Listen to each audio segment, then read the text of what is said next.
said that the Nairobi Senator Edwin Sifuna has won the battle in Western region. There is no any other leader, not William Ruto, not Rigathi Gachagua, not Fred Matiang'i, who can command the influence Edwin Sifuna has garnered in the Western region.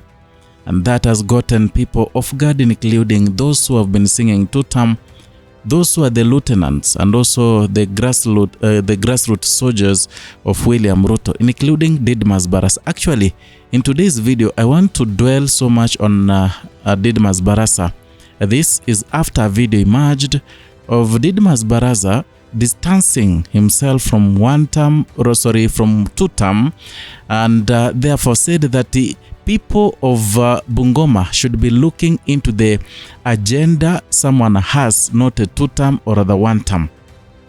By saying that, he was indicating clearly that he has realized the ground does not want people in two-term, does not want people who are supporting William Ruto, and therefore his chances of becoming the governor in Bungoma are very minimal.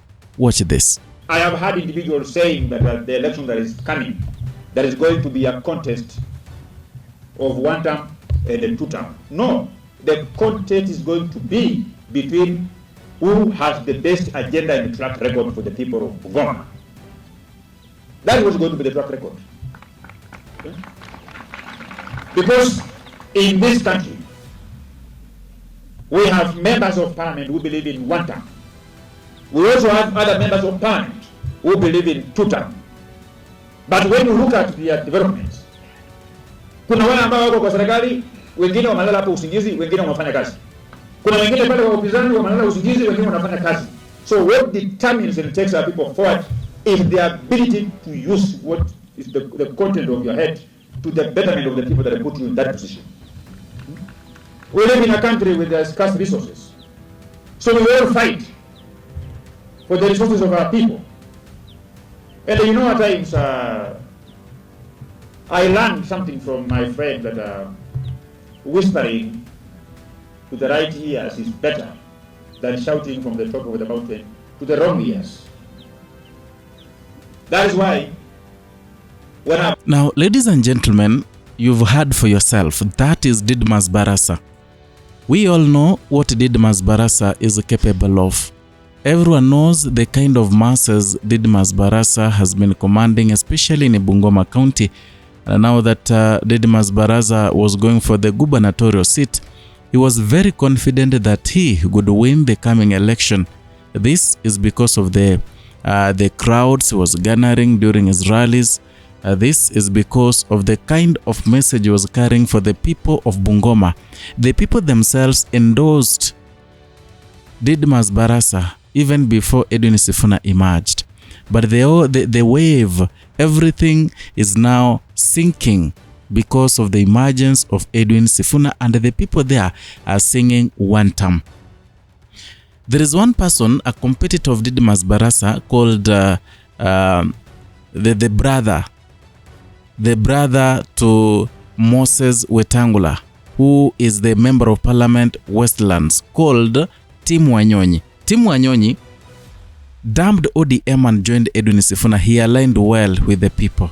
And now Didmus Barasa has realized that the two terms shenanigans and one term is going to cost him a great deal.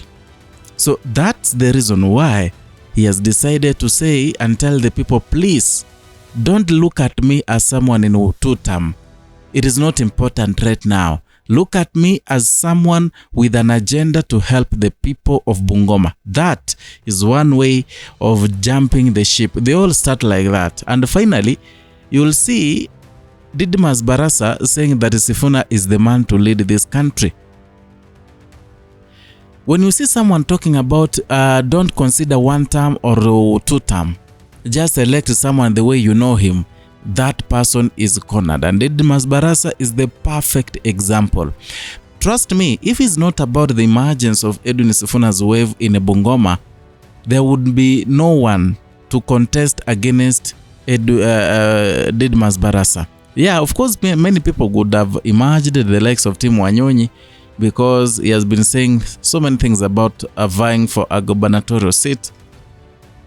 But, you know, Didmus Barasa had the wave, had the money. People were singing Didmus Barasa all the time. Now, what is remaining right now, and you are going to see it very soon, Didmus Barasa is going to join Edwin Sifuna. This is because of Team Wanyonyi. Once they enter the same camp with the Team Wanyonyi, who is now the greatest competitor, they will battle it out during nominations. And by doing that, they shall have levelized the effect, you know, that wave. You know, right now, people don't want Didmus Barasa because they're saying he's an enemy of the people, an enemy of Sifuna, is an enemy of the people of Bungoma and the entire Western region. They are embracing Team Wanyonyi so much, someone who could have not been elected in the first place because he has been leading the Westland constituency. So that is the only bravest and the wisest idea, or rather step, that Didmus Barasa is going to take. And he has started step by step. It is an indication that he has started the first step of moving to opposition team. Only that, you know, he's buying time, because sometimes you make a decision based on your own interest. Right now, the interest of Didmus Barasa is becoming the governor of Bungoma. It is not about William Ruto anymore. He can even win the election as the governor, dump the one term and join the opposition, because William Ruto will be in opposition in 2027 after Sifuna becomes the president. But as at now, the wisest thing Didmus Barasa can do is jump the ship and enter Sifuna's ship. And by the way, things have become so rough for Didmus Barasa lately, and that kind of hubris he was harboring, it has reduced to a greater percentage. Lately, we've seen him in many functions being chased like a thief. Unaona, hata naacha gari napita kichochoro, anakimbizana pale bodyguard nini, watu wanamkimbiza toka nyuma. It is an indication that the ground is decided. And once the ground has decided, you ought to follow what the ground is dictating, or you'll find yourself at the bank of the river. And that is this exact situation Didmus Barasa is right now.